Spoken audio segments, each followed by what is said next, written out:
Friend, आज का हमारा प्रश्न है बाबर के आक्रमण के समय भारत की राजनीतिक दशा क्या थी, इसका वर्णन कीजिए।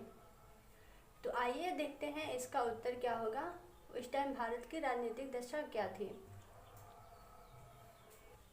जिस टाइम भारत पर बाबर आक्रमण करता है उसके पहले से ही भारत में राजनीतिक विघटन की प्रक्रिया प्रारंभ हो गई थी मोहम्मद तुगलक के समय से।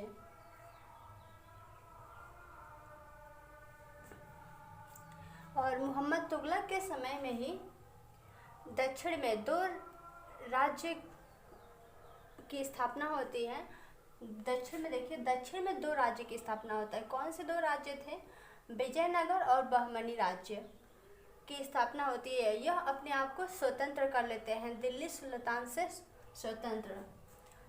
यदि कोई राज्य किसी शासक से स्वतंत्र हो जाता है तो यह उस शासक की दुर्बलता सिद्ध करता है। तो इससे ऐसे ही पता चल रहा है कि उस टाइम मोहम्मद तुगलक का शासनकाल बहुत ही कमज़ोर था। और मोहम्मद तुगलक के बाद इनका जो पुत्र होता है फिरोज शाह तुगलक, वह एक दुर्बल शासक था और इसने भी उत्तर भारत में राजनीतिक दशा सुधारने का बिल्कुल प्रयास नहीं करता है। कौन?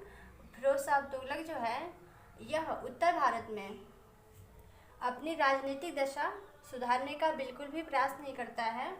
और जब ये शासक रहता है उसी टाइम भारत पर तैमूर का आक्रमण होता है। देखिए, तैमूर का आक्रमण होता है और जब तैमूर आक्रमण करता है उस टाइम से ही भारत की विघटन की प्रक्रिया और तेज हो जाती है। वीडियो को पूरा देखिएगा क्योंकि हमारा पास पढ़ाने का साधन तो बहुत कम है, लेकिन हमारा नॉलेज अच्छा है। जितना भी हमारा नॉलेज है हम इस छोटे से बोर्ड पे बताने का प्रयास कर रहे हैं। तो आइए अपने क्रम में देखते हैं। देखिए, तुगलक वंश के बाद लोधी वंश की स्थापना होता है, जिससे ये बात जाहिर होती है कि तुगलक वंश एक शक्तिहीन वंश हो चुका था और इसी वजह से लोधी वंश की स्थापना होती है। लेकिन लोधी वंश में भी ऐसे शासक हुए जिन्होंने भारत की आंतरिक स्थिति को सुधारने का प्रयास नहीं किया, जैसे इब्राहिम लोधी। इब्राहिम लोधी एक ऐसे शासक थे जिन्होंने भारत की राजनीतिक स्थिति सुधारने का बिल्कुल भी प्रयास नहीं किया था। और इनकी जो नीतियाँ थी इब्राहिम लोधी की जो भी नीतियाँ थी, अपने नीतियों के कारण यह भारत का और विघटन कर दिए। और भारत की राजनीतिक स्थिति ऐसी हो गई जैसे मोहम्मद गोरी के समय में थी।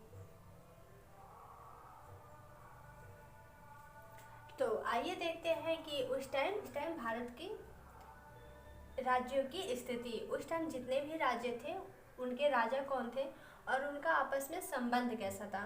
तो सबसे पहले देखते हैं दिल्ली सल्तनत। जिस टाइम भारत पर बाबर आक्रमण करता है उस टाइम दिल्ली सल्तनत का सुल्तान होता है इब्राहिम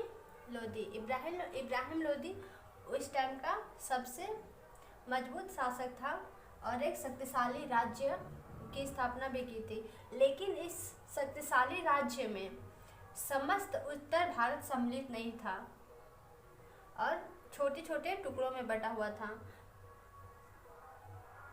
सबसे शक्तिशाली जो था भारत के तुलना में जो छोटे छोटे राज्य थे उनसे, लेकिन बाबर की तुलना में शक्तिशाली नहीं था।